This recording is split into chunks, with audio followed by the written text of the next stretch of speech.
ကဲညီကိုတွေအားလုံးပဲမင်္ဂလာပါမနေ့ကဒါအာဆင်နယ်ဂိုးဘော်လေးနဲ့ညီကိုတွေစင်ပြေခဲ့မယ်ထင်တယ်ကျွန်တော် channel လေးကို join ထားတဲ့ညီကိုတွေဆိုတော့လေဒီမောင်းလည်းရခဲ့သလိုဒါ body boy လည်းရခဲ့မယ်လို့ထင်တယ်ဗျဒါကြောင့်ဒါကျွန်တော် channel လေးကိုမ join ရသေးတဲ့ညီကိုတွေဒါ channel လေးကိုတစ်ချက်လောက် join ထားပေးပါအောင်ဒီနေ့မှလည်းဒါကျွန်တော်ဒီနေ့အတွက်အကောင်းဆုံးဒါပွဲတစ်ပွဲဒါရွေးချယ်ပေးထားတယ်ဒီပွဲကတော့ဒါ Spain Copa del Play ရဲ့ဒါပွဲစဉ်တစ်ပွဲဖြစ်တဲ့ရေစင်းသင်းနဲ့ဒါဘာစီလိုနာအသင်းတို့ရဲ့ပွဲစဉ်လေးကိုဒါကျွန်တော်ရွေးချယ်သုံးသပ်ပေးသွားပါမယ်ဗျ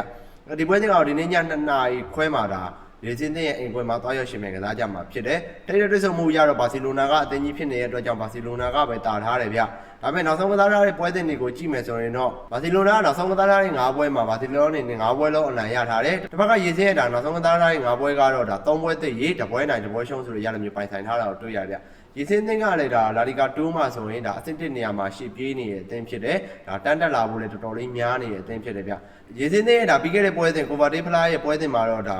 ကျွန်တော်တို့ဒီ Spain La Liga ရဲ့အသင်းကောင်းတစ်သင်းဖြစ်တဲ့ Villarreal ရဲ့အသင်းကိုသူ့ရဲ့အိမ်ခွဲမှာ2-1ဆိုတဲ့ရလဒ်မျိုးနဲ့ဒါနိုင်ထားတာကိုတွေ့ရဗျ။ဆိုတော့ရေစင်းသင်းရဲ့ဒါကစားပုံကတော့သွား short တက်လို့တော့မရဘူး။ဘာစီလိုနာကောင်းနေဆိုတာတော့မှန်တယ်။ဒါပေမဲ့ရေစင်းရဲ့အိမ်ခွဲမှာတော့ရေစင်းကတက်နိုင်တဲ့လောက်တော့ဘာစီလိုနာကိုဖိအားပေးပြီးကံပါပဲ။ဘာစီလိုနာတို့အနေနဲ့အဓိကစူပလာတော်တော်များများကိုလည်းရယူပြီးဖြစ်တယ်ဒီဖလားကိုလည်းထပ်မံရယူသွားမလားဆိုတော့ဒါသူတို့ကတော့လက်လျှော့မယ်လို့ဒါကျွန်တော်မထင်ဘူးဒီဖလားကိုလည်းတက်နိုင်တယ်တော့သူတို့ရအောင်စောင့်ကိုကြိုးစားလာမှာပဲ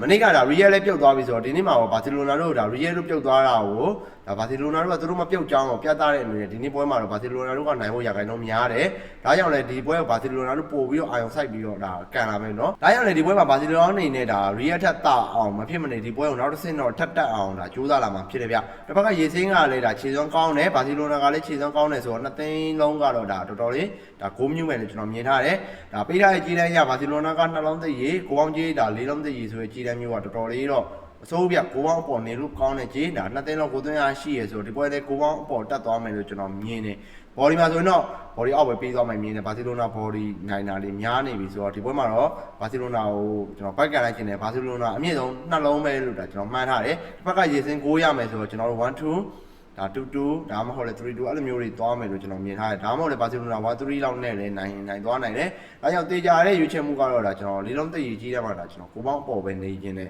ကိုပေါင်းပေါ်ကတော့ဒါဆေးဖြစ်မယ်လို့ထင်တယ်နော်ဘော်ဒီအောက်နဲ့ကိုပေါ်ကတော့ဒီညအတွက်အကောင်းဆုံးရွေးချယ်မှုဖြစ်မယ်လို့ဒါညီကိုတွေကိုပြောချင်ပါတယ်ဆိုတော့ဒါဒီညအတွက်ဒါကျွန်တော်ရွေးချယ်မှုကဘာစီလိုနာဘော်ဒီအောက်ကိုပေါ်ကိုဒါကျွန်တော်ရွေးချယ်ပေးလိုက်ပါတယ်ညီကိုတွေအားလုံးစင်မြင်ကြပါစေကဲကျွန်တော် channel လေးကို join ရစေညီကိုတွေကျွန်တော် channel လေးကိုတစ်ချက်လောက် join ပေးထားပါအောင်ကျွန်တော်ဒီညမှာလည်းဒါတက်နိုင်တော့ကျွန်တော်အကောင်းဆုံးကြိုးစားပြီးမောင်းကတ်လေးထုတ်ပေးသွားပါမယ်မနေ့ကလည်းဒါ၄သင်းမောင်းကတ်ရလိုက်တဲ့ညီကိုတွေရှိမယ်ဒါပေမဲ့အရတော့နည်းနည်းဟောကျွန်တော်နှစ်ပွဲသိရပါသွားရပါတော့ဆိုတော့တိတ်တော့မရလိုက်ဘူးဒီညမှာတော့ဒါကျွန်တော်ထပ်ပြီးတော့ဒါတေချာလေးရွေးချယ်ပေးသွားပါမယ်ကဲဒီနေ့ဗီဒီယိုလေးကတော့ပါပဲနောက်ရက်ဒီကြရင်ဒီမျိုးတပွဲကောင်းပွဲစဉ်လေးတွေဒါကျွန်တော်တင်ပေးသွားမှာဖြစ်လို့ကျွန်တော် account လေး follow မလုပ်ရသေးတဲ့ညီကိုတွေ follow လေးလုပ်ပေးထားပါ YouTube channel လေးကို subscribe နဲ့ရသေးတဲ့ညီကိုတွေက YouTube channel လေးကို subscribe လေးတစ်ချက်တော့နှိပ်ပေးထားဖို့ပြောချင်ပါတယ်ကြည့်ရှုပေးညီကိုအားလုံးဒါအများကြီးပဲကျေးဇူးတင်ပါတယ်ဗျကဲညီကိုတွေနောက်ရက်ဒီမှာပဲဒီလိုမျိုးတပွဲကောင်းပွဲစဉ်လေးနဲ့ကျွန်တော်တို့ပြန်ဆောင်ကြပါမယ်ဗျအားလုံးပဲဘိုင်ဘိုင်ပါဗျ